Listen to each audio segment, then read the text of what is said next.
Éveiller les consciences, stimuler l'envie d'agir pour un tourisme positif. Bonjour et bienvenue sur Expérientiel. Je suis François Huette, passionné par un tourisme guidé par le sens. Les différentes crises écologiques, spirituelles et économiques nous poussent à sortir de nos schémas traditionnels. Elles nous invitent à questionner l'impact de nos activités sur la santé de la planète et de l'humanité. Ce podcast est la rencontre avec des acteurs engagés. À travers leurs histoires, nous allons découvrir des femmes et des hommes visionnaires. Ce sont des passeurs d'expérience et de savoir qui sèment des graines de réflexion et d'action pour co-construire un tourisme positif, porteur de sens, inclusif et non culpabilisant. Pour ne rien manquer à notre actualité, suivez-nous sur Facebook, Instagram et LinkedIn et n'hésitez pas à nous soutenir en mettant de belles étoiles et en partageant autour de vous. Voilà, et là, la démarche, elle n'est pas dans le fait de donner une leçon et de se dire « Non, mais les gens sont incroyables, c'est pas possible, on n'y arrivera jamais ». On n'est pas dans ce discours-là, à ce moment-là. On est vraiment dans un truc, mais on était comme ça il y a 2 ans. On ne savait pas, on ne se rendait pas compte. Et on aurait pu faire exactement les mêmes conneries. Alors, moi, peut-être pas. On ne se rend pas compte de l'impact de chacune de nos actions. Et nous, en traversant les Alpes, on a pu voir vraiment matériellement l'effet falaise. Une personne qui jette un mouchoir, c'est bien sûr que c'est pas bien. Mais 100 personnes qui jettent un mouchoir par jour, ou qui vont faire leurs besoins dans un bosquet et qui laissent un petit bout de papier toilette, bah ça n'a rien à voir. 1000 personnes qui font ça, c'est encore pire, etc., etc. Ça, c'est juste un détail. Tu peux reproduire le même raisonnement sur l'eau. Une personne qui se baigne dans un lac de montagne, bon, ça va, ça reste anecdotique, le milieu s'en remet.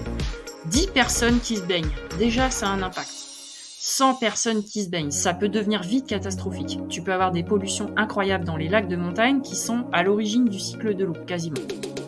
Et ça, donc, on l'a vu très concrètement et matériellement le long de la traversée, en fait. La prise de conscience, elle est vraiment pas que juste dans l'abstrait, elle est pas que dans la spiritualité et tout ce qu'on peut raconter comme histoire et comme blabla autour, elle est extrêmement concrète. Et je pense que n'importe qui aurait eu cette prise de conscience en faisant l'exercice. Allez, sans attendre, je vous invite à vous installer confortablement dans un lieu calme, pourquoi pas au contact de la nature, pour prendre le temps de découvrir des acteurs du tourisme positif. Bonne écoute. Bonjour Elsa, bonjour David. Merci d'avoir accepté l'invitation sur le podcast Expérientiel. Comment allez-vous ? Bonjour François, ça va bien, oui. Il fait beau, donc il fait encore chaud, mais tout va bien. Est-ce que vous êtes remis de votre aventure ? Alors oui, on a mis un petit moment à atterrir, mais maintenant ça va mieux, ouais. On est revenu dans le cœur du quotidien. Oui, Ouais. nous aussi, le retour du quotidien avec un nouveau job en plus au mois de septembre, début 1er septembre, donc effectivement, il y a une grosse période de vacances, et donc ça a été... Mais maintenant c'est bon, c'est reparti. Bien. Pouvez-vous nous dire qui vous êtes, ce que vous faites dans la vie, et puis nous parler de cette aventure que vous avez réalisée ensemble cet été ? Oui, alors moi je m'appelle Elsa Brindazur, donc je suis formatrice et consultante sur les sujets du développement durable et aussi de la démarche de responsabilité sociétale des entreprises. Je m'adresse particulièrement aux professionnels du tourisme pour les aider, les accompagner dans leur transition vers, on va dire, une activité plus respectueuse de l'environnement et des personnes. Et puis, j'ai aussi des activités plus artistiques. J'accompagne des artistes dans la découverte et le développement de leur propre identité d'artiste. Et tout ça, pour moi, fait sens parce qu'à partir du moment où on travaille sur son identité personnelle, eh bien, c'est après ça qu'on est prêt à amener une contribution sociétale vraiment positive et éclairée. Très bien. Voilà. Moi, c'est David Guillan-Cottard. Je suis dans la région depuis 4 ans. Ça fait pas très longtemps. Je suis originaire d'Auvergne. Ça fait 25 ans, enfin du Puy-de-Dôme plus précisément, parce que l'Auvergne était malgré tout quand même assez grand. Ça fait 25 ans que je suis dans l'industrie de la métallurgie, l'industrie de l'aéronautique. Et aujourd'hui, je suis technicien qualité pour un sous-traitant chez Airbus Hélicoptère.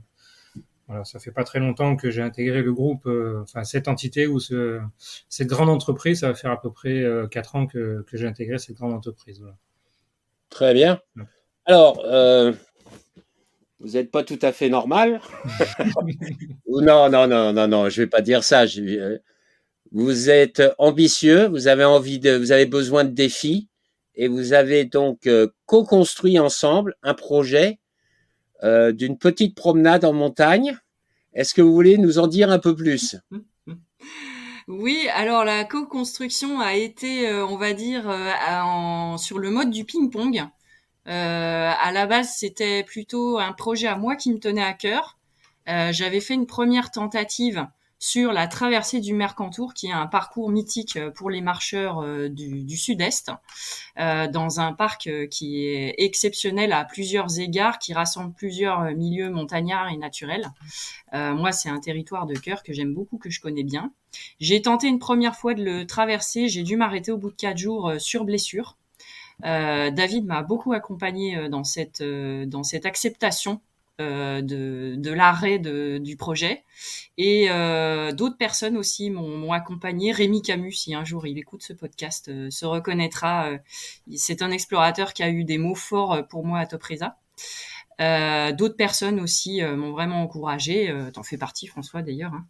Et j'ai eu envie de remettre le projet sur la table après analyse des causes et diagnostic. Et puis surtout, j'ai eu envie d'aller plus loin et de jouer sur un autre tableau qui était la prise de conscience d'une manière plus générale et de faire un témoignage sur ce qu'on pouvait vivre et sur ce qu'on a pu voir aussi. Et c'est comme ça que David s'est naturellement proposé de me rejoindre sur ce projet-là. Et on a commencé le dialogue autour de déjà l'analyse de ce qui n'a pas marché et puis la construction de ce qui pourrait mieux marcher. Donc, David.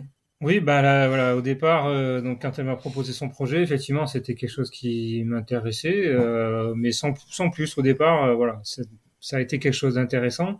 J'ai surtout joué la carte au départ de l'accompagnement et de l'aider à amener son projet jusqu'au bout, en tout cas en tant que soutien. C'était l'objectif premier, je dirais, sans pour autant rentrer vraiment dans l'intérêt du projet. Et puis petit à petit, en avançant sur les étapes, sur la construction du projet, au fur et à mesure, je me suis un peu plus imprégné du sujet. Et puis l'envie est venue de manière plus concrète à s'investir vraiment. Et c'était pour moi, je trouve, une opportunité d'avoir une sorte de défi, quelque chose, de faire quelque chose d'un peu exceptionnel, même s'il y en a qui font bien plus que ça, bien entendu, mais à notre niveau, c'était quand même une démarche assez exceptionnelle. Ce qu'il faut souligner, c'est quand même que nous, la randonnée, on a entamé la randonnée en itinérance, on a entamé en tout cas en même temps, et grâce à Elsa, c'est elle qui m'a orienté là-dedans, que depuis l'année dernière, d'avril dernier, je veux dire, de l'année dernière, 2021. On a eu devant nous, on n'a qu'une année, en fait, qu'une saison d'expérience et pas pour mener ce projet parce que c'était pas le but, mais en tout cas, derrière nous, on n'a qu'une année d'ancienneté dans l'activité, quoi. Et donc concrètement, ce projet, c'est quoi? Alors, il a beaucoup évolué ce projet. À la base, c'était la simple, entre guillemets, traversée du Mercantour, la grande traversée du Mercantour, la GTM, le GR52 pour les initiés.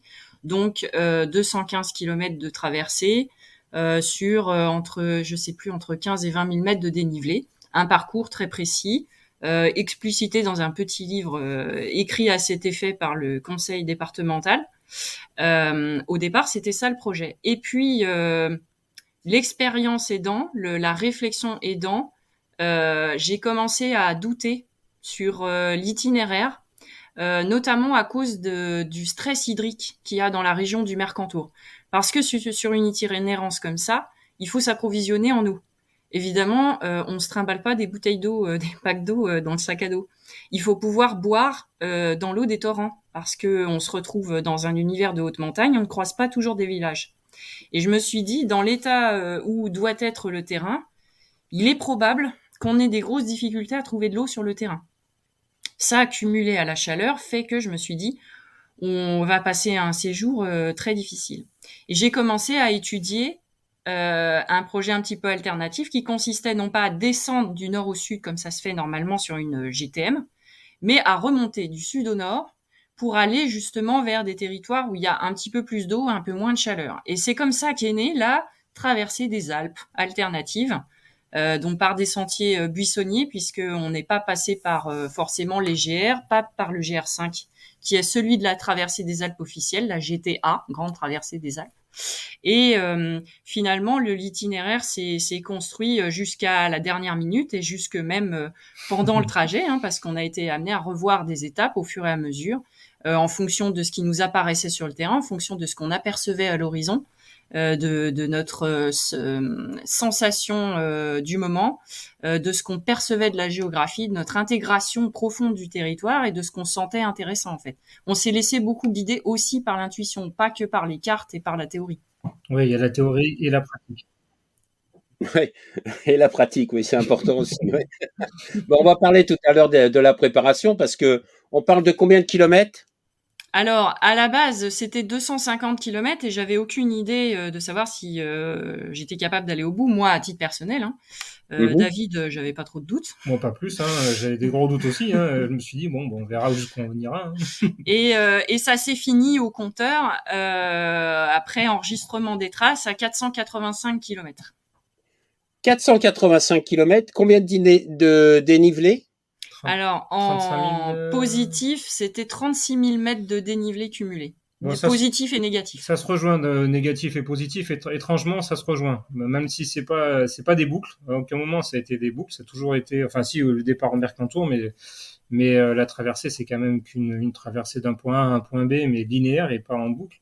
Et on se retrouve à 35 000 et quelques en positif et 36 000 négatifs. Enfin bon, il y a très peu d'écart en fait entre le positif et négatif. C'est assez intéressant vu le profil de toute la traversée et justement les différents profils d'être sur en fait un comparatif qui est quasiment comme si on avait fait une boucle, comme si on était revenu d'un point A et qu'on était revenu au point A, mais ce qui n'est pas du tout le cas.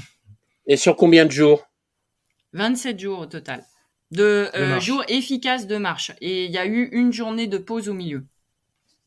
Donc, la préparation physique pour ça vous avez mis combien de temps pour être préparé à ça? Parce que, justement, si vous êtes des débutants dans la discipline, il y a peut-être une mise en forme, une mise en condition physique qui est nécessaire? Alors, quand on dit débutant, il faut savoir que David a 15 ans de pratique de VTT derrière lui. Alors, pour la parenthèse, c'est que ça a un impact parce que les mouvements corporels des jambes, le mouvement des jambes, donc, et même de tout l'ensemble du corps, est très similaire entre la randonnée en montagne et le VTT, pour la simple et bonne raison, c'est qu'on traverse des endroits où il y a un profil où il y a des marches quand même, notamment dans le Mercantour. Et donc le VTT, le mouvement des jambes en fait est similaire et la puissance et la force dans ces conditions-là, quand on a des endroits avec des grosses marches, a exactement le même profil. Donc un appui, une force sur les jambes et non pas sur une autre partie du corps. Donc c'est pour ça que ça a un désavantage, mais c'est aussi un parallèle entre les deux, quoi. Voilà. Et moi, de mon côté, j'ai 15 ans de pratique de la randonnée à la journée sur des terrains de montagne. Donc, on partait pas non plus de zéro. Là où on était vraiment novice, c'est la pratique du bivouac. Oui, c'est-à-dire disons que c'est-à-dire on a commencé que l'année dernière au mois d'avril 2021 à entamer le bivouac avec toutes les erreurs qu'on a pu faire et que tous les débutants font, avec du matériel bas de gamme, avec des sacs à dos mal fichus, du matériel vraiment d'entrée de gamme, sur un premier séjour de 4 jours autour du cirque de Navacelle, initié par Elsa d'ailleurs, accompagné par mon meilleur ami Sylvain, qui se reconnaîtra si un jour il l'écoute aussi, qui nous a accompagnés et qui nous a guidés dans cette première expérience. Et se sont enchaînés après derrière les choses. L'année dernière, en itinérance, j'ai dû parcourir dans l'été, j'ai dû parcourir plus de 500 km à peu près entre le Vercors, le Mercantour, le Queyras. Donc j'ai pris vraiment goût aux choses. Et voilà, donc les expériences se sont forgées au travers de cette courte période d'une saison en 2021. Voilà, donc concrètement, l'entraînement physique, on va dire, sans spécialement avoir l'intention de s'entraîner pour un gros projet, mais c'était une pratique qui nous plaisait, qu'on faisait très régulièrement, toutes les semaines. En gros, tente dans la voiture, et puis c'était parti. On faisait des itinéraires de 2, 3, parfois 4 jours selon les opportunités. Et on s'est forgé une expérience, on va dire, en accéléré sur cette pratique-là de bivouac, à affiner chaque détail. Donc vous avez vu que David est quand même très technique sur ses analyses. Donc il décortique absolument tout. Donc au niveau matériel, il a fait des mises au point assez poussées. Et puis moi c'est pareil, j'ai bénéficié de cette analyse-là. Et j'ai pu moi aussi affiner toute la partie matérielle et puis toute la partie logistique. Et puis moi qui suis un peu plus portée sur la vision, l'itinéraire, la connaissance des lieux géographiques, petit à petit les cartes s'impriment dans ta tête. Et tu commences à avoir une connaissance assez organique des terrains. Tu commences à savoir où il y a de la roche, où ça va être compliqué, quel genre de technicité ça va être, entre des grosses marches qui te tapent dans les genoux, ou alors du petit sentier en pente schisteuse où l'adhérence est pas terrible, etc. Donc tu as tout un process où tu affines à la fois ton matériel, ta façon d'utiliser le matériel, et puis aussi ton physique, parce que selon le parcours que c'est pas les mêmes muscles qui souffrent en fait. Donc t'affines tout ça. Et puis il y a toute la partie alimentaire aussi qui a nécessité 1 an d'ajustement. Alors, quand tu dis que ça nécessitait un an d'ajustement, c'est déjà un régime spécial pour se préparer pour l'exploration, le projet. Et 2, aussi, il y a l'alimentation sur place. Parce que tu parlais tout à l'heure que l'eau, on pouvait pas se porter des litres et des litres d'eau. Je sais pas combien de kilos faisaient vos sacs, mais il y a besoin d'apporter de la nourriture aussi. Comment ça se passe? Alors nous, ce qu'on avait choisi comme solution, il y a toutes sortes d'options, pour faciliter les choses. On avait 3 à 4 jours d'autonomie alimentaire avec nous. Donc c'est des rations qu'on a préparées. Et tous les 3 ou 4 jours, on arrivait dans un gîte ou un refuge et on récupérait un colis qu'on s'était envoyé avant de partir.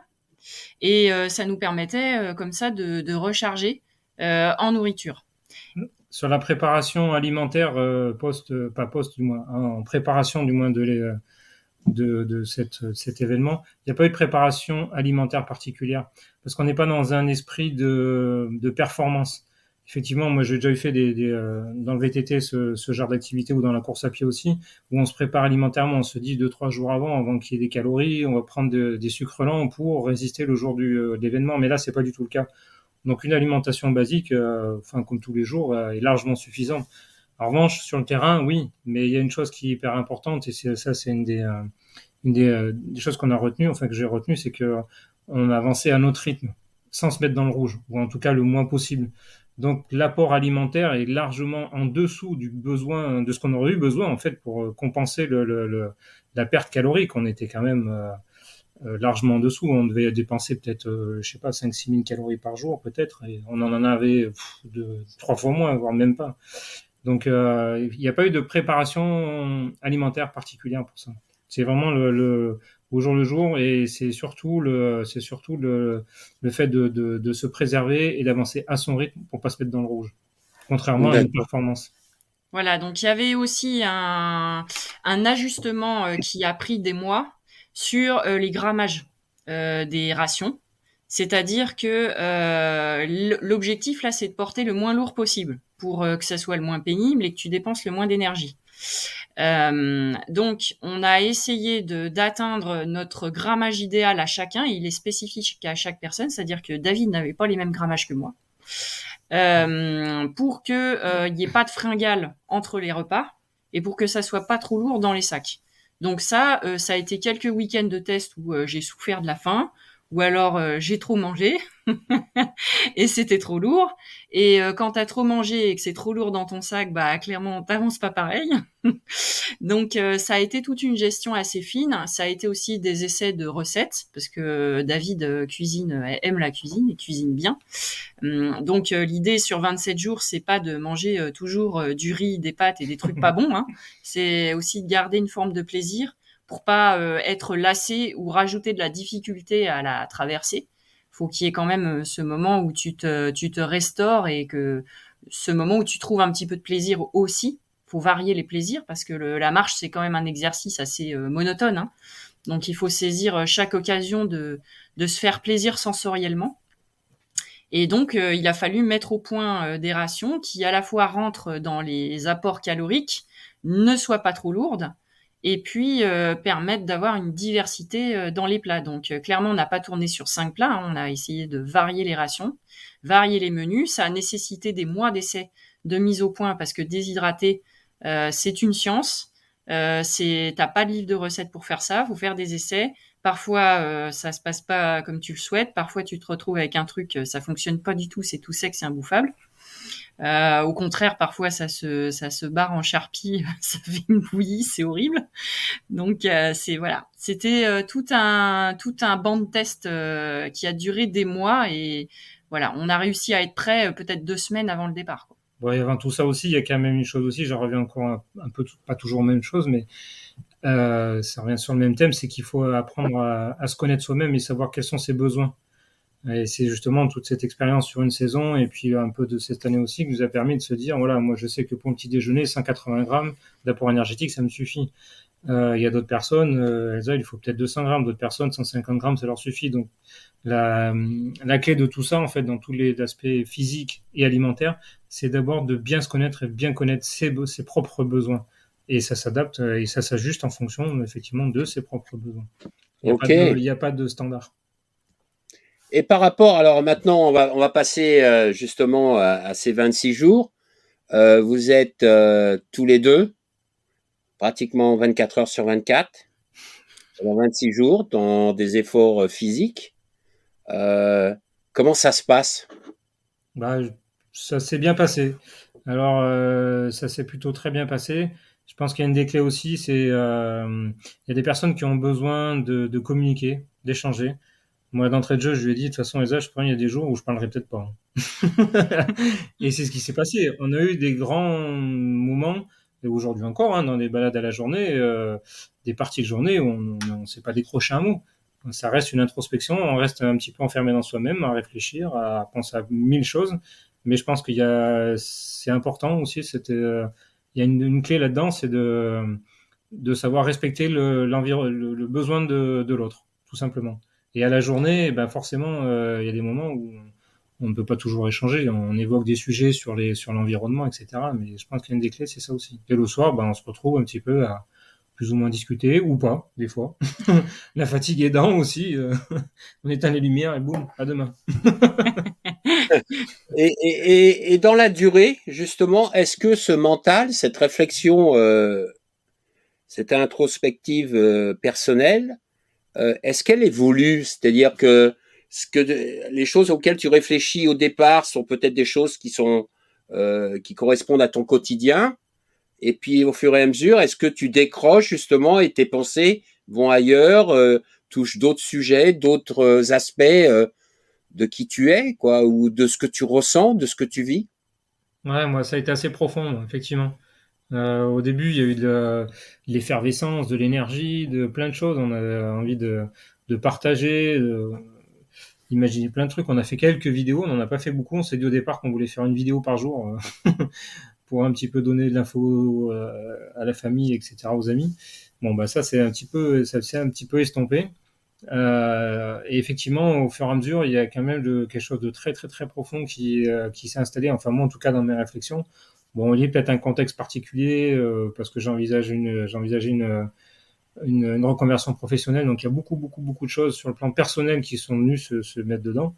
Et effectivement, les réflexions sont pas du tout les mêmes. Oui, c'est pas du tout le même. La démarche est plus du tout la même au fur et à mesure du temps.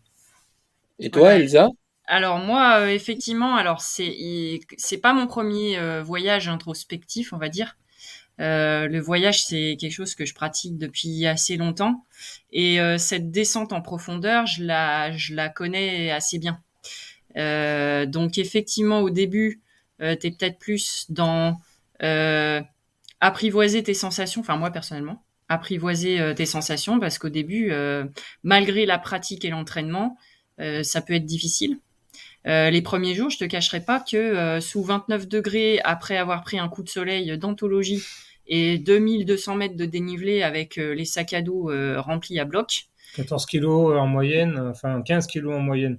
Au départ, on était à 14 kilos, mais après, on a racheté de la marchandise au fur et à mesure qu'on trouvait des producteurs. Donc, moi, je devais tourner en moyenne avec un sac incompressible parce que j'avais toute la partie matérielle, donc mon poids, il bougeait pas. Contrairement à Elsa qui avait la partie alimentaire, donc il y avait des fluctuations. Moi, je devais tourner entre 15 et 18 kilos. Et Elsa, entre 13 et 14 et demi, quelque chose comme ça. Non, plus. 12, peut-être, non? Non, plus. Voilà. Minimum 13 et je pense que j'ai dû monter à 16-17 selon les paquets. Moi, de base, il faisait 14 kilos. Voilà. Bon, bref, donc peu importe les chiffres, hein, mais en tout cas, quant à les difficultés qui s'amoncellent, il y a un moment donné où tu commences à te dire oh, merde, mais j'y arriverai jamais en fait. C'est pas possible, ça. 27 jours comme ça, c'est pas possible en fait. Non, ça m'a traversé l'esprit aussi. Et puis, il y a un moment donné où l'esprit a lâché, c'est-à-dire qu'au bout de la première journée, le premier soir, j'étais épuisée, mais on était dans un endroit exceptionnel, avec absolument personne, et entouré de chamois et de bouquetins. Et ce soir-là, malgré la fatigue, malgré la chaleur, malgré le poids du sac et tout ce que tu veux, je me suis dit, non mais Elsa, en fait, peu importe, on s'en fout que tu y arrives ou pas, finalement, tu verras bien. Tu verras bien, et c'est ça le sens de l'aventure. Et bah, si c'est trop lourd, et ben on trouvera des solutions. Si c'est trop dur, et ben tu raccourciras le parcours. Et puis tu verras bien. Et on y arrivera. J'ai eu des doutes jusqu'à mi-parcours à peu près. Arrivé mi-parcours, je savais pas si on allait. Je me suis dit, mais c'est complètement fou, on va jamais y arriver, quoi. Et à peu près arrivé à mi-parcours, je sais pas pour quelle raison, psychologique ou pas, mais je me suis dit, bon, bah, finalement, on en a déjà fait pas mal. Il n'y a pas de raison que ça avance pas. Et est-ce que c'est quelque chose que vous partagez à vous deux ou vous le gardez pour vous, ce sentiment, justement pour pas décourager l'autre? Alors moi, je lui ai dit, mais de manière assez saupoudrée. Surtout qu'assez rapidement, après le doute, je me suis dit, on verra. Te prends pas la tête. On verra. Le sens de cette itinérance, c'est pas d'arriver. Y a pas un but physique précis. Il y a surtout un but dans ta façon d'appréhender les choses et d'être au monde. Et c'est ça qui est vraiment important. Et donc, surtout, tu lâches prise, tu laisses faire.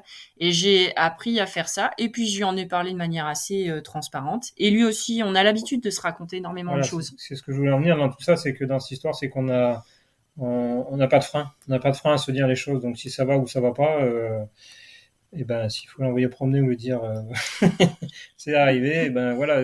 Mais l'abcès est crevé et ça repart. Et ça, c'est une chose qui nous lie fortement, c'est de se dire les choses ouvertement et sans tabou et sans cacher les choses, sans mielerie. Et au moins ça passe. Dites-moi, donc 26 jours ou 27 27. 27, hein, 27. 27 jours en pleine nature, juste tous les deux, à observer, à marcher, à peut-être être même émerveillé par moments, Oui. surpris, etc. Vous arrivez au but, qu'est-ce que vous ressentez? La première chose que j'ai dit, moi, c'est que les gens auraient pu continuer encore plus loin. Parce que c'était pas complètement défini au départ, on aurait pu. Et à un moment donné, si j'avais eu du temps supplémentaire, malheureusement, j'en avais pas, mais on aurait presque pu continuer. Parce qu'autant on avait préparé toute notre logistique pour un nombre de jours bien précis, arriver à une date bien précise où tout était calé. Autant à un moment donné, je me suis dit, mais pourquoi s'arrêter là? Et puis finalement, il y avait d'autres contraintes qui fait on était obligé de s'arrêter. Mais on aurait pu continuer, reprendre notre logistique. D'ailleurs, on l'a évoqué. Enfin, moi, j'en ai fait par exemple. En cours de parcours, on a dit, tu vois, regarde, demain, après-demain, on va repartir. On s'arrête dans un magasin, on va racheter tous nos produits, on se refait des rations et hop, on repart. C'est presque un cycle. On pourrait presque penser que c'est un cycle interminable, quoi. Au final, il n'y a pas forcément à se dire, on a prévu tant de choses pour arriver jusque-là, mais au final, on pourrait continuer. Donc, ce voyage, vous nourrissez humainement? Oui, complètement. Bah, il y a eu une vraie évolution quand même. Je tiens à le dire sur la prise de conscience de David environnementale. Il a toujours été sensible à la nature, etc., mais pas forcément de manière aussi analytique. Et le fait qu'on discute et qu'on se rende compte de comportements qu'on a pu observer sur place, des effets de la fréquentation touristique de sites, des effets du réchauffement climatique, de la sécheresse, etc. Lui, il a vraiment, ça lui a mis en place des pièces de puzzle d'une manière assez édifiante. Il y a le côté climatique, mais il y a le côté humain aussi, le facteur humain. Surfréquentation, alors on le voit au quotidien, enfin pas au quotidien, mais on peut le voir sur une randonnée, sur une balade à la journée, on voit des trucs, mais accumuler des jours passés, quand on arrive à 4-5 jours, on ramasse tous les jours 5-6 déchets par jour, du fait de l'être humain, c'est un impact, quoi, c'est pas rien. Mais allez, sur une journée, on s'en rend compte, mais quand ça devient sur 3-4-5 jours d'affilée, on se dit punaise quand même, il y a quand même quelque chose à faire, quoi. C'est quand même pas possible d'avoir ce manque de conscience et de responsabilité des gens, quoi. Voilà. Et là, la démarche, elle n'est pas dans le fait de donner une leçon et de se dire non mais les gens sont incroyables, c'est pas possible, on n'y arrivera jamais. On n'est pas dans ce discours-là à ce moment-là. On est vraiment dans un truc, mais on était comme ça il y a 2 ans. On ne savait pas, on se rendait pas compte. Probablement. Et on aurait pu faire exactement les mêmes conneries. Alors moi peut-être Ah pas. ouais. On se rend pas compte de l'impact de chacune de nos actions. Et nous, en traversant les Alpes, on a pu voir vraiment matériellement l'effet falaise. Une personne qui jette un mouchoir, c'est bien sûr que c'est pas bien.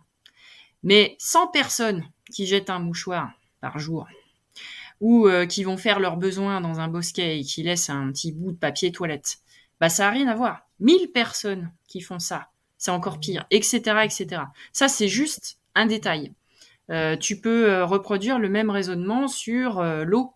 Une personne qui se baigne dans un lac de montagne, bon, ça va, ça reste anecdotique, le milieu s'en remet. 10 personnes qui se baignent, déjà ça a un impact. 100 personnes qui se baignent, ça peut devenir vite catastrophique. Tu peux avoir des pollutions incroyables dans les lacs de montagne qui sont à l'origine du cycle de l'eau, quasiment. Et ça, donc, on l'a vu très concrètement et matériellement le long de la traversée, en fait. La prise de conscience, elle est vraiment pas que juste dans l'abstrait, elle est pas que dans la spiritualité et tout ce qu'on peut raconter comme histoire et comme blabla autour, elle est extrêmement concrète. Et je pense que n'importe qui aura eu cette prise de conscience en faisant l'exercice. Alors, quels sont justement, à la fin d'un voyage comme celui-ci que vous avez fait tous les deux, venant quand même d'environnements différents aussi, quels sont les grands enseignements de ce voyage pour vous?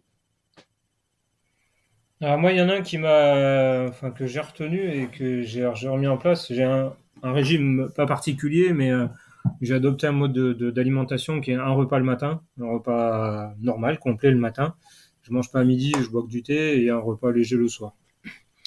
Au début, je l'ai fait ça fait pas mal de mois que je le pratique.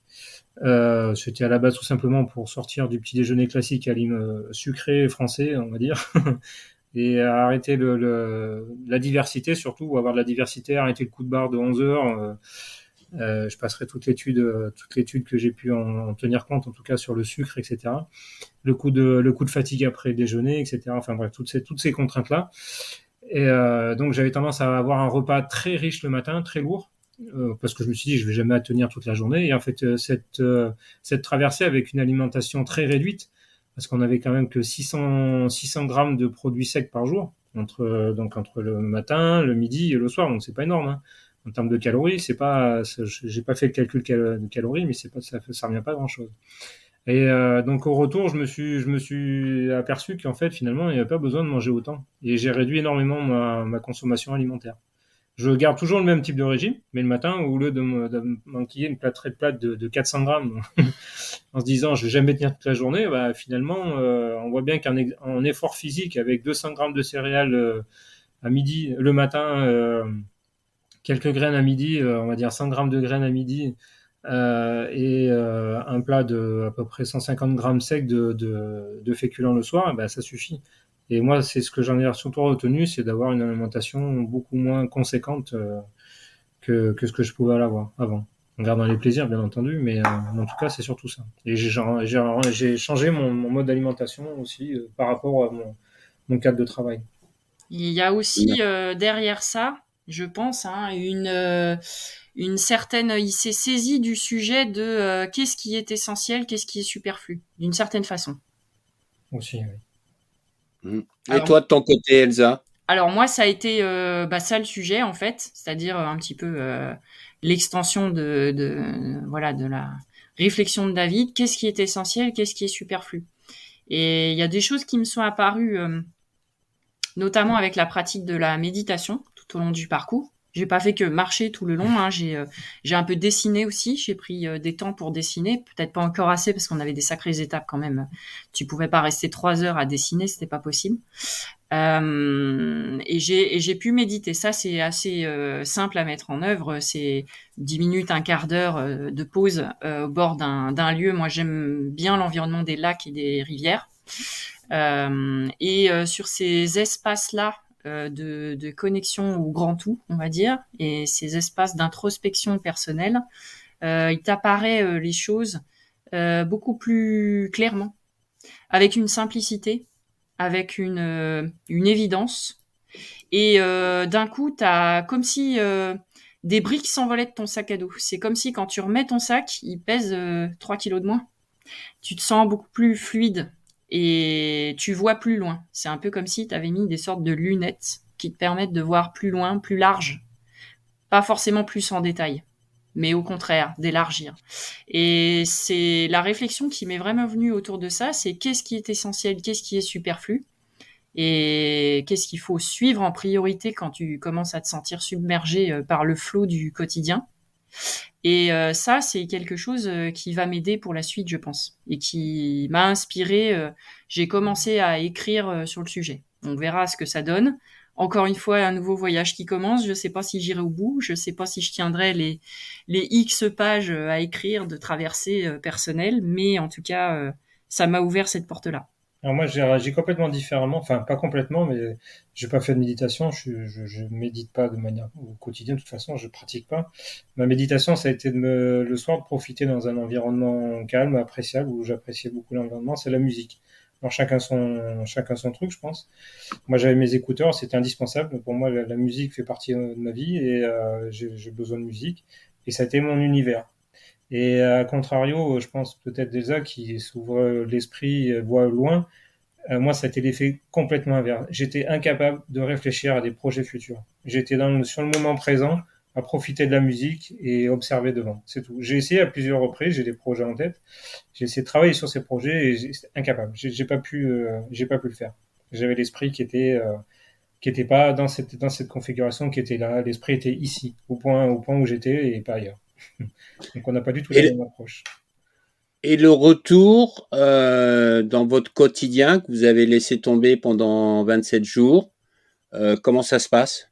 Très, très, très dur. Non, très, très, très dur pour moi. Après, en plus, avec 2 mois de vacances, non, ça a été une déconnexion totale et j'ai mis beaucoup de temps. Je pense que j'ai pas mal broyé du noir au retour. Ça a été très dur, enfin, Elsa peut le confirmer. Ça a été très dur. J'ai mis énormément de temps à me remettre dans le système et déjà de revenir à la vie citadine, on va dire, en tout cas la vie de tous les jours, quoi. Déjà ça, c'était un impact, mais de se remettre dans la société, il m'a bien fallu pas loin de, je peux pas dire 15 jours, mais pas loin, je pense. Je pense que j'en étais pas loin. J'étais encore dans mon univers et à faire l'abstraction de tout problème, voilà, c'était la liberté de voilà, plus de problèmes, plus de contraintes. Je fais ce que je veux et voilà, de revenir dans un système où on est borné par des choses, par des obligations, des contraintes. Ça a été très, très, très, très dur. J'ai mis beaucoup de temps à m'en remettre. Et toi, Elsa? Alors moi, ça a été dur aussi, parce que chaque petit moment du quotidien était éclairé sous l'angle de qu'est-ce qui tient des histoires qu'on se raconte, qu'est-ce qui tient des errements de notre société, et qu'est-ce qui tient de ce qui est vraiment essentiel. Et tous les jours, je voyais du non-sens et du gâchis partout. Alors vivre comme ça, c'est pas tenable hein, dans la durée. Donc j'ai réussi à assouplir le virage et finir par me reglisser dans le move, on va dire. Mais j'ai en toile de fond cette question-là. Qu'est-ce qui relève de ces questions essentielles et superflues? Et c'est vraiment quelque chose que j'ai envie de transmettre dans mon métier et au quotidien, dans mes échanges avec les gens. Arrêtons de nous raconter des histoires, regardons les choses en face avec bienveillance. On a tous droit à l'erreur, on a tous notre part de responsabilité dans une circonstance, dans une situation, et on peut tous faire quelque chose. Et c'est vraiment ce côté positif et développer un potentiel et essayer d'y voir clair qui m'anime aujourd'hui dans ce que j'ai envie de faire. Est-ce qu'il y a un message par rapport à ce que vous avez vécu que vous aimeriez passer aux auditeurs? Un message particulier, il y en a plein de messages qu'on pourrait, mais il y en a un, je pense, enfin, moi, en tout cas, c'est d'aller jusqu'au bout de ses envies et que finalement, à travers cette expérience, il n'y a rien d'impossible au final. Il faut le définir et puis le construire et puis avancer. Mais c'est pas facile. Moi, j'ai pas mal de choses personnelles aussi qui me travaillent sur le plan professionnel et personnel. Donc c'est difficile même aujourd'hui encore avec cette expérience de passer ce message complètement à 100%. Parce que j'ai du mal à l'appliquer à moi-même. Mais je pense que quand on a une idée en tête, un projet, une envie, il faut essayer de le concrétiser, de le formaliser et aller de l'avant. Là, dans un cas comme ça, c'est plus facile parce qu'il n'y a pas d'engagement quelconque, il n'y a pas d'engagement sur la vie personnelle, il n'y a pas d'engagement, il n'y a pas de risque, on va dire, financier, il n'y a pas de risque professionnel ou autre. Donc les risques, en fait, il n'y en a aucun dans ce domaine-là. À part le fait de se dire peut-être que j'arriverai pas au bout. Bon, tant pis, c'est pas grave, c'est toujours moyen de revenir. Mais dans ce domaine-là, en tout cas, quand on en a envie, il faut aller de l'avant. Et Et toi, Elsa? moi, ce que je dirais, c'est alors au-delà du fait qu'un long chemin commence par un premier pas, hein, le grand classique, mais ça a des répercussions très profondes. C'est-à-dire que sur la première traversée, j'avais 10 jours montre en main, et je m'étais mis en tête d'arriver à Menton absolument. Et j'ai voulu arriver. Même le jour où je me suis blessée, le jour où mon genou a commencé à gonfler, où ça a commencé à être très difficile, j'ai eu énormément de mal à lâcher ça. Ça m'a coûté une énergie et puis j'ai eu l'impression qu'il y avait une partie de moi qui partait dans le torrent. Ça, c'est une illusion en fait. C'est purement une illusion. Il n'y a rien qui part dans le torrent. Les montagnes, elles seront toujours là l'année prochaine pour t'accueillir si besoin. Et c'est pas grave. C'est juste un report en fait. Et la deuxième fois, cette fois où on est partis tous les deux, j'ai pas eu du tout la même approche. C'était je sais pas ce qui va se passer, on verra. J'ai aucune idée du fait que on va réussir ou pas. Et il faut accepter que peu importe. L'objectif, il est pas là. Et quand tu arrives au bout et que finalement tu devrais très bien continuer et que les 485 km, ok, c'est un chiffre, ça donne le vertige, ça peut faire envie, ça peut marquer les esprits, ça peut t'aider à proposer un témoignage, ça te rend crédible quelque part. Après 485 km, tu peux avoir une parole, une voix au chapitre, d'une certaine façon. Au-delà de ça, le truc qui m'a frappé, c'est qu'il n'y a pas de destination. La destination, c'est un truc que tu te racontes pour avancer, c'est une aide. Mais en vrai, ça n'existe pas. La seule destination physique et certaine, c'est la fin, c'est la mort. C'est l'encéphalogramme plat à la fin et tu sais pas quand est-ce que ça va arriver. Mais c'est important de ne pas connaître la destination parce que si tu connaissais tout d'avance, tu vivrais pas du tout les choses pareilles. C'est très important de pas savoir exactement où tu vas. Et c'est très important de construire au fur et à mesure ta destination. Après, tu peux avoir des caps, mais c'est pas figé. C'est quelque chose qui vit, en fait. Finalement, pour moi, l'enseignement, il est vraiment là. L'art du voyage, c'est composer ta destination en chemin en sachant que c'est juste un rêve. Intéressant, intéressant. C'est vrai que on a besoin aujourd'hui un peu de lâcher prise sur les choses qu'on considère contrôlées et qu'on ne contrôle pas. Je crois que c'est essentiel. Ça fait partie de l'homme, de penser qu'il a la capacité de contrôler tout, et ce n'est pas le cas. On se rend compte avec les dérèglements climatiques et les impacts que ça a sur la vie en général. Donc ça, c'est assez intéressant. Et puis, il y avait Edgar Morin qui disait qu'il fallait apprécier aussi l'inattendu. C'est une surprise. Alors, des fois, elles sont bonnes, des fois, elles sont mauvaises. mais c'est important de garder à l'esprit et d'accueillir l'inattendu. Ça nous permet aussi de relâcher une certaine pression qu'on peut se donner ou que la société nous donne, et de vivre peut-être, d'avoir une meilleure qualité de vie, parce que on a moins d'attentes de certaines choses, et je trouve que c'est très intéressant. Je tiens à vous remercier tous les deux pour ce partage de votre voyage, de votre aventure. Je pense que ça influence votre vie et comment vous allez avancer dans vos vies. Et puis vous allez passer, le message partout où vous allez, à votre manière, avec vos mots. Et bravo. Et je vous remercie et je vous dis à bientôt. Merci François. À bientôt.